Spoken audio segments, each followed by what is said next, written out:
Important cleansing. ನೀವು makeup ಯಾವಾಗಾರ ಮಾಡ್ಕೊಳ್ಳಿ, ಹೆಂಗಾರ ಮಾಡ್ಕೊಳ್ಳಿ, ಅದ್ next thoughts. First base correct ಆಗಿ ರೆಡಿ ಆಗ್ಬೇಕು ನಿಮ್ಗೆ. ಬೇಸ್ ಅಂದ್ರೆ ಏನು, ನೀವು ಕ್ಲೆನ್ಸಿಂಗ್ ಕರೆಕ್ಟ್ ಆಗಿ ಮಾಡಿರ್ಬೇಕು. ಆಲ್ಮೋಸ್ಟ್ ನಿಮ್ಗೆ ಬ್ರೈಡ್ ಸಿಗ್ತಾರೆ ಅಂತ ಅನ್ಕೊಳ್ಳಿ.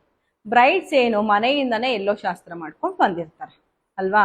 ಎಲ್ಲೋ ಶಾಸ್ತ್ರ ನಮ್ ಕಡೆ ಎಲ್ಲ ಯಾವ ಚೆನ್ನಾಗಿ ಮಾಡ್ತಾರೆ. ನಾವೆಲ್ಲ ಸಿಟಿ ಜನ ಅಲ್ಲ, ನಾವೆಲ್ಲ ಹಳ್ಳಿ ಜನ. ಹಳ್ಳಿಯವ್ರು ಏನು 2 ನಿಮಿಷನೂ ತಿಕ್ಸಕ್ ಬಿಡಲ್ಲ. ನಮ್ಮ ಮನೇಲಿ ಏನಾರ ಹಳೆ ವಯಸ್ಸಾದವ್ರು ಯಾರಾದ್ರು ಇದಾರೆ ಅಂತಂದ್ರೆ ತಿಕ್ಬಿಡಕ ನಾವು ಹಂಗೆ ಬಾ ಅಂತಾನೆ ಕರೆಯೋದು. ನಾವು ಅವ್ರಿಗೆ ವ್ಯಾಲ್ಯೂ ಮಾಡ್ಬೇಕಾಗತ್ತೆ ಆ ಟೈಮಲ್ಲಿ.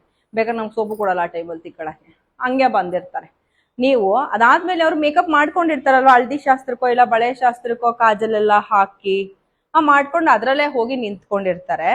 ಸ್ನಾನ ಮಾಡಿಸ್ಕೊಂತಾರೆ, ವಾಶ್ ಮಾಡ್ಕೊಳ್ಳೋದಕ್ಕೆ ಹಂಗೆ ಕರ್ಕೊಂಡ್ ಬರ್ತಾರೆ. ನೀರು ಇಕ್ಕೊಂಡು ಡೈರೆಕ್ಟ್ ಆಗಿ ಮಂಟಪಕ್ಕೆ ಕರ್ಕೊ ಬಂದಿರ್ತಾರೆ ನಾವು ಅಲ್ವಾ. ನಾವು ಹಳ್ಳಿಯವರು ನೆನಪಿರ್ಲಿ, ಸಿಟಿಯವ್ರು ಆದ್ರೆ ಸ್ವಲ್ಪ ಅವರೆಲ್ಲ ಕ್ಲೀನ್ ಮಾಡ್ಕೊಂಡು ರೆಡಿ ಆಗಿ ಚೆನ್ನಾಗಿ ಬರ್ತಾರೆ. ನಮ್ಮ ಹಳ್ಳಿನಲ್ಲಿ ಅಷ್ಟು ಟೈಮ್ ಕೊಡಲ್ಲ ಹೆಣ್ಮಕ್ಳಿಗೆ. ಅವರು ಡೈರೆಕ್ಟ್ ಆಗಿ ಬಂದವ್ರನ್ನ ನೀವು ನೀಟಾಗಿ ಕ್ಲೀನ್ ಮಾಡ್ಬೇಕು. ಮಾಡ್ತವ್ರೆ ಅಂತ ಅಂದ್ಬಿಟ್ಟು ನೀವೇನಾದ್ರು ಅದೇ ಎಲ್ಲೋ ಮೇಲೆ ಮೇಕಪ್ ಮಾಡಿದ್ರೆ ಮೇಕಪ್ ಬ್ಲ್ಯಾಕ್ ಆಗತ್ತೆ, ಗ್ರೇ ಆಗತ್ತೆ. ಬಂದಾ ಮತ್ತೆ ಇಲ್ಲಿ ಕಣ್ಣನ್ ಕೆಳಗಡೆ ನೀಟಾಗಿ ಅವ್ರು ವಾಶ್ ಮಾಡ್ಕೊ ಬಂದಿರಲ್ಲ. ಅವ್ರದ್ದು ಯಾವ್ದು ಕಾಜಲ್ ಇರುತ್ತೆ ಅದನ್ನ ಹಾಕೊಂಡಿರ್ತಾರೆ, ಮಸ್ಕಾರ ಏನಿರುತ್ತೆ ಅದು ವಿಂಗ್ಸ್ ಮಾಡಿರ್ತಾರಲ್ವಾ.